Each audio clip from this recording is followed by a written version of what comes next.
नमस्कार दोस्तों, आप सभी का स्वागत है आपके अपने यूट्यूब चैनल पर। मैं उम्मीद करता हूं कि आप सभी लोग स्वस्थ होंगे, बेहद ही अच्छे होंगे। आज हम बात करने वाले हैं GS3। आज हम बात करेंगे UPSC 2024 general study paper number 3 के बारे में। इस वीडियो में हम बात करेंगे कि आपके GS3 का क्या क्या सिलेबस है, आप इन सारे सिलेबस को कैसे कंप्लीट कर सकते हैं, आपका बुक लिस्ट क्या होना चाहिए, स्टडी मटेरियल क्या है, सोर्सेस क्या है। ऐसे तमाम सवालों के जवाब इस वीडियो में आपको मिल जाएंगे। और मैं आपको ये बात बताता चलूँ कि ये इंग्लिश मीडियम के साथ साथ हिंदी मीडियम वालों के लिए भी है। देखिए बात यह है कि सिलेबस कभी चेंज नहीं होता है कि हिंदी मीडियम का अलग इंग्लिश मीडियम का अलग, ऐसा कुछ नहीं होता है। तो जो सोर्सेज ये इंग्लिश मीडियम के लिए है, सेम सोर्स आप हिंदी मीडियम वाले बच्चे भी इसको यूज़ कर सकते हैं। और मैं आपको ये बता दूं कि जैसा कि आप सभी लोग जानते हैं इस बात को कि यूपीएससी दुनिया का सबसे ज़्यादा टफेस्ट एग्जाम है, सबसे ज़्यादा टफ पेपर है, ठीक है। तो ऐसे टफ पेपर को क्वालिफाई करने के लिए सही गाइडलाइन होने की बहुत ही ज़्यादा ज़रूरत है। सही दिशा, सही गाइडेंस की बहुत ज़्यादा ज़रूरत है। क्योंकि अगर इतने बड़े एग्जाम में अगर आपको सही तरीके से गाइडेंस नहीं दिया जाएगा तो इस एग्ज़ाम को आपको क्रैक करने में कई सालों का भी समय कम पड़ सकता है। तो दोस्तों मेरा कोशिश यही रहेगा कि मैं आपको इस चैनल पर ज़्यादा से ज़्यादा यूपीएससी से रिलेटेड और पीसीएस जैसे एग्जामों से भी रिलेटेड आपको गाइडेंस दे सकूँ। तो चलिए शुरू करते हैं आज का यह वीडियो। तो हम सबसे पहले स्टार्ट करने वाले हैं, एक मिनट, ओके। अब हम स्टार्ट करने वाले हैं, और मिनट, हाँ, इकोनॉमिक्स और डेवलपमेंट के बारे में, ओके। 1 मिनट, इंडियन इकोनॉमी के बारे में, ठीक है, मतलब मोटे मोटे तौर पे इस पर बात करेंगे। तो सबसे पहले हम बात करेंगे पॉइंट नंबर 1 में कि आप इकोनॉमिक्स में क्या क्या पढ़ सकते हैं और इकोनॉमिक्स में क्या क्या आता है। जैसे इकोनॉमिक्स में कई सारे टॉपिक्स होते हैं जो काफ़ी इंपॉर्टेंट होते हैं। तो चलिए सबसे पहले बात करेंगे पॉइंट नंबर 1 के बारे में। अब देखिए इसमें कहा गया है कि आपको क्लास 11 और क्लास 12 की एनसीईआरटी बुक को पढ़ना है। अब मैं आपको यहाँ बता दूँ कि क्लास 11 की जो एनसीईआरटी है वो बहुत ही इंपॉर्टेंट है। क्यों ऐसा? इसलिए क्योंकि क्लास 11 की जो आपकी एनसीईआरटी है उसमें क्या है कि बिफोर इंडिपेंडेंस और आफ्टर इंडिपेंडेंस के बारे में बढ़िया तरीके से समझाया गया है। इस बुक को पढ़ने से आपको अपने पास्ट, अपने हिस्ट्री के बारे में अच्छे तरीके से मालूम होगा कि हमारा इंडिया बिफोर इंडिपेंडेंस और आफ्टर इंडिपेंडेंस कैसा था, ठीक है। तो ये बुक पढ़ना बहुत ही इंपॉर्टेंट है क्योंकि इस बुक को पढ़ने से आपका मेंस का आंसर राइटिंग बहुत ही सॉलिड हो जाएगा, बहुत ही शानदार हो जाएगा। अब आइए बात करते हैं, 1 मिनट, हाँ।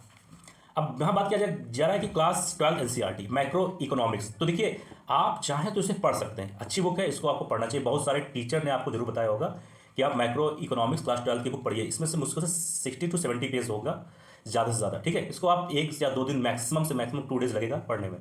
तो आप बेशक इस बुक को पढ़िए। अगर मैं बता रहा हूँ अगर आप नहीं पढ़ना चाहते कोई बात नहीं, इसको पढ़ने की भी जरूरत नहीं है। अगर आप नहीं पढ़ना चाहते तो कोई बहुत फर्क नहीं पड़ेगा। ऐसा क्यों मैं बता रहा हूँ अभी इसी वीडियो में आगे मैं आपको समझा दूंगा कि ऐसा मैं क्यों बोल रहा हूँ कि क्लास 12 की मैक्रो इकोनॉमिक्स पढ़ने की जरूरत नहीं है अगर आप पढ़ना नहीं चाहते। तो अगर आप पढ़ ले रहे हैं तो कोई उसमें दिक्कत नहीं है। वो इसलिए मैं कह रहा हूँ क्योंकि देखिए जो मैक्रो इकोनॉमिक्स का पूरा टॉपिक जो है आपका रमेश सिंह या फिर नितिन सिंघानिया सर के बुक में आपको देखने को मिल जाएगी। इसलिए अगर आप चाहते हैं तो उसको आप स्किप कर सकते हैं। तो वही सेम टॉपिक आपको इन दोनों बुक में देखने को मिल जाएगी। तो पॉइंट नंबर 2 में ये कहा गया है कि रमेश सिंह या फिर नितिन सिंघानिया, देखिए कोई एक एडिशनल बुक में या फिर आप रमेश सिंह की बुक यूज़ कर सकते हैं इंडियन इकोनॉमिक के लिए, या फिर नितिन सिंघानिया सर की बुक को यूज़ कर सकते हैं। दोनों ही बुक बहुत ही बेस्ट है और सिंपल लैंग्वेज में है। अगर आप मेरी बात माने तो देखिए नितिन सिंघानिया सर की जो बुक है ना उसमें लैंग्वेज और हर एक टॉपिक, हर एक चैप्टर में एक फ्लो चार्ट, एक फोटो, एक इमेज के द्वारा बहुत ही शानदार तरीके से समझाया गया है। तो अगर इन दोनों में बात किया जाए तो बुक दोनों अच्छी है, लेकिन अगर आप थोड़ा इंटरेस्टिंग से तो चीज़ों को और पढ़ना चाहते हैं तो कहीं ना कहीं नितिन सिंघानिया रमेश सिंह सर के बुक पर थोड़ी सी भारी पड़ जाती है, ठीक है। तो आप चाहें तो नितिन सिंघानिया सर का बुक यूज़ कर सकते हैं। और उसके साथ अगर आपको थोड़ा और इंटरेस्ट है पढ़ने में, आप थोड़ा चाहते हैं कि मैं कुछ और पढ़ूँ, तो आप किसी भी कोचिंग का नोट्स एक एज अ सप्लीमेंट, मतलब ये हुआ कि ऐसा किसी भी कोचिंग का एक आप नोट्स ले लीजिए और उसको एज अ डीप नॉलेज के लिए आप पढ़ सकते हैं। ये कोई ज़रूरी नहीं है, ठीक है, ये कोई इंपॉर्टेंट नहीं कि आपको पढ़ना ही पढ़ना है। आपका काम इन दोनों बुक से ही हो जाएगा। लेकिन आपको अगर ऐसा लगता है कि सेल्फ सेटिस्फैक्शन के लिए तो आप किसी भी कोचिंग का नोट्स एज अ पढ़ सकते हैं, नहीं तो कोई ज़रूरी नहीं है। इन दोनों बुक में से किसी एक बुक को अगर आप चूज़ करते हैं तो आपका काम हो जाएगा। अब आइए बात करेंगे पॉइंट नंबर 3 में। इसमें कहा गया एग्रीकल्चर। देखिए इंडियन इकोनॉमी में एग्रीकल्चर का भी पार्ट आ जाता है। अब एग्रीकल्चर का पार्ट आपको कहाँ से पढ़ना है, उसके लिए क्या करना है आपको, करंट अफेयर, जैसे कि विजन आईएएस का जो भी करंट अफेयर है ना, या फिर द हिंदू न्यूज़पेपर में कोई कोई इंपॉर्टेंट आर्टिकल आ जाते हैं, ठीक है, उसको आप वहाँ से इसको आप कंप्लीट कर सकते हैं। साथ ही साथ आप स्कीम जो कि एग्रीकल्चर से रिलेटेड जो भी स्कीम्स होती हैं, आप वहाँ से एग्रीकल्चर के जो पार्ट है वहाँ से आप कंप्लीट कर सकते हैं। और साथ ही साथ आपको क्या करना है कि बजट, जब भी न्यू बजट आए तो उसमें आपको जाना है और देखना है कि एग्रीकल्चर से रिलेटेड क्या क्या स्कीम्स हैं, क्या बातें कही गई। अगर ऐसी चीज़ों को अगर आप अपने मेंस के आंसर राइटिंग में लिखते हैं, अगर इसको आप उसमें पुट करते हैं, तो कहीं ना कहीं आपका जो आंसर राइटिंग होगा वो कई मायनों में बहुत ही अच्छा हो जाएगा, ठीक है।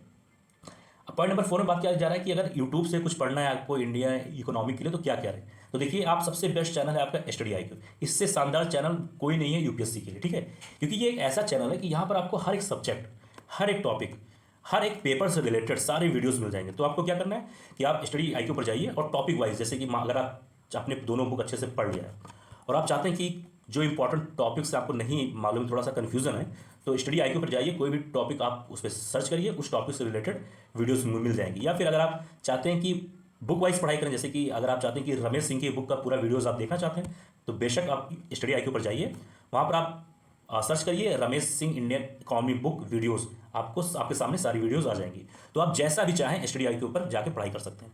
और साथ ही साथ अब आइए इसमें देख लेते हैं कि देखिए, या फिर आप ननकी बवेजा मैम का भी वीडियो देख सकते हैं। लगभग 40 से 45 वीडियो हैं, ऑन एवरेज 25 से 30 मिनट का एक वीडियो है। तो आप बड़े आराम से 1-2 दिन में बड़े अच्छे तरीके से इसको आप देख सकते हैं, ठीक है।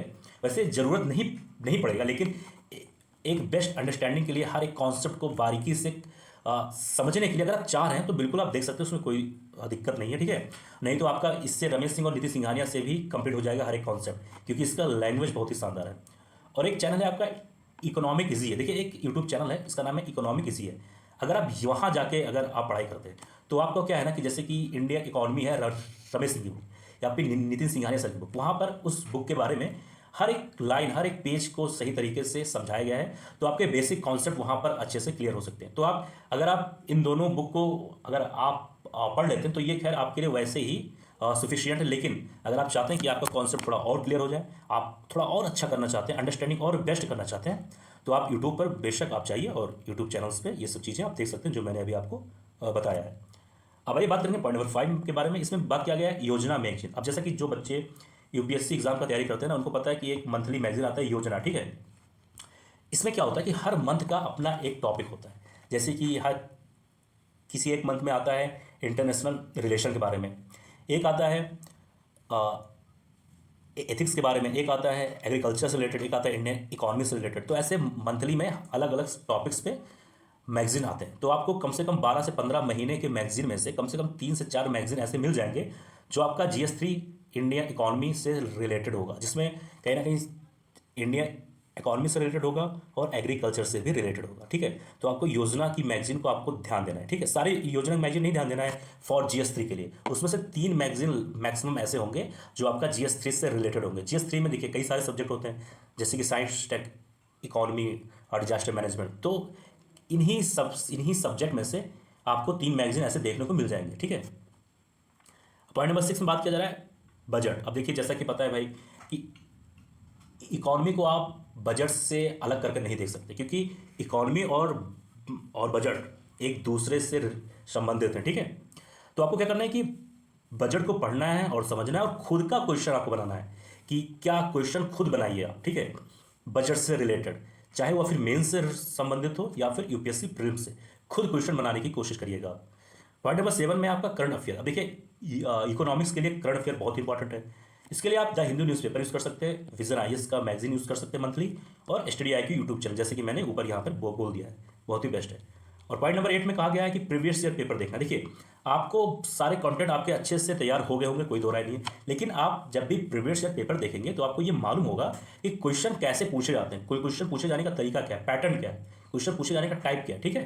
तो ये अंडरस्टैंडिंग आपकी अच्छी हो जाएगी। तो मेंस में अच्छा करने के लिए, अच्छा नंबर लाने के लिए आपको प्रीवियस ईयर पेपर ध्यान देना पड़ेगा। और पॉइंट नंबर 9 में टॉपर्स कॉपी। देखिए, आपके पास हर एक चीज़ मालूम हो चुकी है कि कैसे क्वेश्चन आते हैं, हर कंटेंट पता, लेकिन एक पेज में ना उस आंसर को फ्रेम करना इतना आसान नहीं है। 150 वर्ड 250 वर्ड में लिखना इतना आसान नहीं है आपको, क्योंकि आपके पास नॉलेज तो बहुत सारे हैं, लेकिन उसका एक लिमिट है ना कितने वर्ड में लिखना है। तो आंसर कॉपी जब आप किसी भी टॉपर्स का देखेंगे तो उससे ये आइडिया होता है कि आंसर कैसे लिखा जाता है। उस आंसर लिखने का तरीका क्या है, क्या लिमिट है, वर्ड कौन कौन सा यूज़ कर रहे हैं। तो इसलिए अपने आंसर को एक नेक्स्ट लेवल पे ले जाने के लिए टॉपर्स का आंसर राइटिंग जो है ना उसकी कॉपी देखना बहुत इंपॉर्टेंट है। ठीक है, तो ये था आपका इंडियन इकोनॉमी के लिए कि आप कहाँ से क्या कैसे पढ़ सकते हैं। ठीक है, अब आइए आगे बढ़ते हैं। अब हम बात करेंगे बायोडाइवर्सिटी, इन्वायरमेंट एंड इकोलॉजी के बारे में कि ये चीज़ें आप कहाँ से पढ़ सकते हैं। देखिए यहाँ पर बात किया जा रहा है, एक मिनट, यहाँ पे बात किया जा रहा है आपका बायोडाइवर्सिटी, इन्वायरमेंट एंड इकोलॉजी के बारे में। तो सबसे पहले आपको क्या करना है कि इन्वायरमेंट और इकोलॉजी के लिए क्लास 12 की जो बायो की बुक है उसका लास्ट चैप्टर, चैप्टर नंबर 13 से लेकर 16 तक की सारे चैप्टर, मतलब 4 चैप्टर को बढ़िया तरीके से पढ़ना है। साथ ही साथ क्या करना है, पॉइंट नंबर 2 में है कि आपको शंकर IAS सर का जो इन्वायरमेंट का बुक है उसको पढ़ना है। और आप कभी भी जब खाली टाइम पर या फिर शंकर IAS के बुक के साथ साथ PMF एक वेबसाइट है, वहाँ पर जाके कोई भी टॉपिक पर आप उस वेबसाइट पर देख सकते हैं। या फिर आप शंकर IAS सर का एक बुक तो आता ही है, साथ ही साथ अब PMF IAS का भी बुक आता है। तो इन दोनों बुक में से कोई एक बुक को आप चूज़ कर सकते हैं, दोनों बुक लेने की ज़रूरत नहीं है। या फिर आप शंकर IAS सर का बुक ले लीजिए और साथ ही साथ PMF IAS का जो वेबसाइट है उस पर कुछ इंपॉर्टेंट टॉपिक्स जो भी आपको समझ में नहीं आते हैं उसको आप देख सकते हैं। ठीक है, अब बात करेंगे पॉइंट नंबर 3 में। इसमें कहा गया कि आपको vision IAS and Hindu editorial important, अब आपको यहाँ पर समझना है। अब देखिए इन्वायरमेंट और इकोलॉजी जो बायोडाइवर्सिटी है, ये सब चीज़ें करंट अफेयर से ज़्यादा रिलेटेड होते हैं। ये बहुत ही डायनेमिक सब्जेक्ट है, हमेशा चेंज होते रहते हैं, जो भी करंट इवेंट्स होते हैं उससे रिलेटेड चेंज होते रहते हैं। ठीक है, आपको क्या करना है, विजन IAS मंथली मैगजीन को भाई फॉलो ही करना है, ये तो एकदम रामबाण है। साथ ही साथ क्या करना है, द हिंदू न्यूज़पेपर का जो इंपॉर्टेंट एडिटोरियल, देखिए सारे सारे एडिटोरियल इंपॉर्टेंट नहीं होते द हिंदू के फॉर UPSC, ओके, सब editorials important for UPSC, okay. तो सब नहीं देखना है आपको, जो एडिटोरियल आपके UPSC से रिलेटेड है उसी को देखना है। अब जैसे मान लीजिए आपने कोई, एक मिनट, कोई भी न्यूज़पेपर आपने लिया, जैसे मान लीजिए द हिंदू का न्यूज़पेपर लिया और कोई एडिटोरियल आ गया आपका इन्वायरमेंट एंड इकोलॉजी से रिलेटेड, तो उसको आप देखिए, पढ़िए और कहीं ना कहीं उससे रिलेटेड आंसर राइटिंग लिखने का कोशिश करिए। ठीक है, अब आइए बात करेंगे पॉइंट नंबर 4 में। इसमें कहा गया कि वीडियोज़ ऑन स्टडी IQ। देखिए कोई भी टॉपिक नहीं समझ में आता है तो आपको बस मैंने जैसे कि पहले बताया कि स्टडी IQ पे जाना है, उस टॉपिक से रिलेटेड वीडियो डालना है, जैसे कि जो भी है उस टॉपिक को उस पर आपको सर्च करना है, उससे रिलेटेड वीडियोज़ आपके सामने आ जाएंगे। और पॉइंट नंबर 5 में जैसा फिर मैंने इससे पहले बताया था कि टॉपर्स कॉपी और प्रीवियस ईयर पेपर, इन दोनों को आपको देखना है, इससे ये पता चलता है कि आपको आंसर राइटिंग लिखनी कैसे है भाई।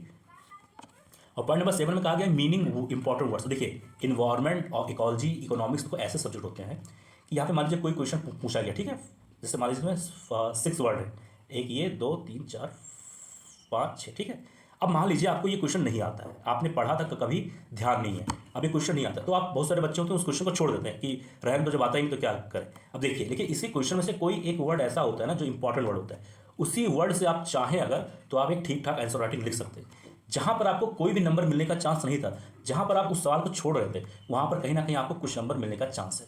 तो जो इंपॉर्टेंट वर्ड्स होते हैं, जो भी आपका प्रीवियस ईयर पेपर है उसमें से आप चूज़ करिए हर एक इंपॉर्टेंट वर्ड, जैसे कि इकोलॉजी है क्या, सबसे पहले ये जानिए, तो इकोलॉजी से रिलेटेड एक डिफिनीशन लिखिए, आखिर है क्या ये क्या क्या होता है, ठीक है। जैसे जो इंपॉर्टेंट वर्ड होते हैं ऐसे वर्ड को आपको एक डायरी में जरूर लिखना है, इससे आपका बहुत ज़्यादा हेल्प होने वाला है आने वाले समय में।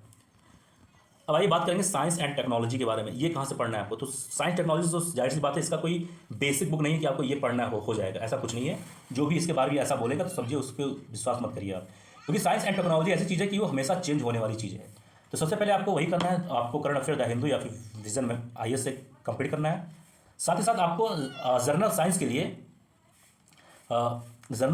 लिए देखिए क्या करना है, आपको ज़्यादा भाग दौड़ की जरूरत नहीं है। जाइए यूट्यूब पर जाइए, आपको किसी भी यूट्यूब चैनल, खासतौर पर जैसे स्टडी IQ चैनल जो कि बेस्ट फॉर UPSC, उस पर आप जाइए, जर्नल साइंस का एक वीडियो मैराथन देख लीजिए जो कि 5 से 6 घंटे का होता है। या फिर कोई जैसे कि लूसेंट हुआ या अदर पब्लिकेशन की जो एक नॉर्मल बुक आती है जनरल साइंस का, उसको आप ले लीजिए। इससे क्या होता है, एक बेसिक जनरल साइंस आपका कहीं ना कहीं कंप्लीट हो जाता है, कि स्ट्रांग हो जाता है, तो आगे कुछ भी चीज़ पढ़ने में दिक्कत नहीं होती है। इसके लिए ज़्यादा भाग दौड़ की जरूरत नहीं है। लेकिन हाँ, जैसे बहुत सारे बच्चे क्या करते हैं कि सिर्फ करंट अफेयर पढ़ते हैं, ऐसा नहीं करना है। आपको करंट अफेयर तो भाई पढ़ना ही पढ़ना है, इंपॉर्टेंट है वो, लेकिन आपको क्या करना है कि एक बेसिक अंडरस्टैंडिंग के लिए कोई एक मैराथन वीडियोज़ देख लीजिए।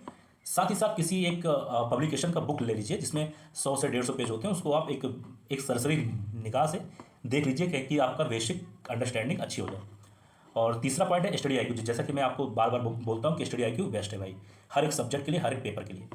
और चौथा है इंपॉर्टेंट टॉपिक्स, जैसे कि स्पेस हुआ, नैनो टेक्नोलॉजी हुआ, बिटकॉइन हुआ, जैसे जो ये ऐसे रिलेटेड न्यूज़ होते हैं ना, जैसे स्पेस के बारे में कि कौन सी रॉकेट मिसाइल्स, कौन सा देश किसके साथ समझौता करके क्या कर रहा है, ठीक है। ऐसे टॉपिक्स हुए, नैनो टेक्नोलॉजी के बारे में हुए, बिटकॉइन के बारे में हुआ, AI के बारे में हुआ। ऐसे टॉपिक्स काफ़ी इंपॉर्टेंट होते हैं साइंस एंड टेक्नोलॉजी में। या फिर ऐसे भी टॉपिक होते हैं जो काफ़ी लंबे समय से न्यूज़ में होते हैं, ठीक है। ऐसे भी टॉपिक बहुत ज़्यादा इंपॉर्टेंट होते हैं। ओके, तो ये हो गया साइंस एंड टेक्नोलॉजी। अब बात करेंगे इंटरनेशनल सिक्योरिटी का पढ़नी, ठीक है, मतलब सॉरी माफ करिए, इंटरनल सिक्योरिटी कहाँ से पढ़नी है, मैंने बोल दिया इंटरनेशनल सिक्योरिटी। यहाँ पे बात किया गया इंटरनल सिक्योरिटी कहाँ से पढ़नी है। अब देखिए इंटरनल सिक्योरिटी जो है एक अशोक एंड विपुल सर की बुक आती है। तो इसको क्या करना है, ये लगभग 120 पेज का होता है, 120 पेज के आसपास की बुक है ये। तो एक बेसिक अंडरस्टैंडिंग के लिए इस बुक को आप पढ़ सकते हैं। एक बेसिक अंडरस्टैंडिंग आपको मालूम हो जाएगी कि India Pakistan, India Afghanistan, India Nepal, India Sri Lanka, Bangladesh, ठीक है, इन सभी से रिलेटेड चीज़ें आपको मालूम हो जाएगा एक इंटरनल सिक्योरिटी के बारे में, बेसिक चीज़ें।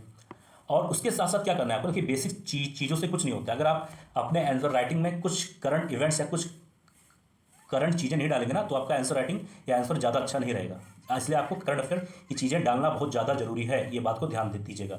बेसिक के साथ साथ करंट, अगर आप ये दोनों चीज़ को यूज़ करते हैं तब आपका आंसर राइटिंग एक नेक्स्ट लेवल पर जाएगा। अगर आप सिर्फ बेसिक यूज़ करते हैं तो फिर उतना चांस नहीं है आपका सिलेक्शन होने का। तो पॉइंट नंबर 2 में बात क्या किया गया है कि करंट अफेयर टॉपिक्स, जैसे कि द हिंदू न्यूज़पेपर, जैसे कि मैंने पहले बताया कि हर एक एडिटोरियल इंपॉर्टेंट नहीं होता है, जो आपके सब्जेक्ट से रिलेटेड हो वही चीज़ को आपको पढ़ना है। तो इंटरनल सिक्योरिटी से रिलेटेड हफ्ते में 1 वीक में 2 से 3 आर्टिकल ऐसे आ जाते हैं जो इंपॉर्टेंट होते हैं, उसको पढ़ना है आपको। विजन IAS जैसा कि मैंने बताया, और जो भी टॉपिक या जो भी कॉन्सेप्ट समझ में नहीं आता आपको, वो आपको STDI के ऊपर जाके पढ़ना है।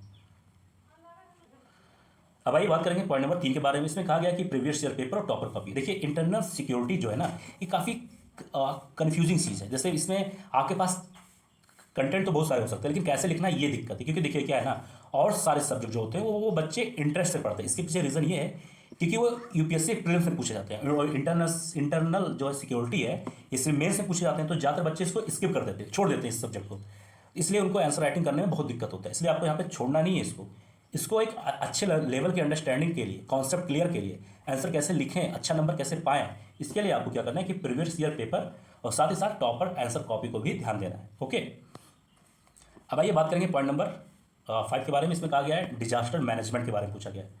अब बहुत ही अच्छा है ये भाई।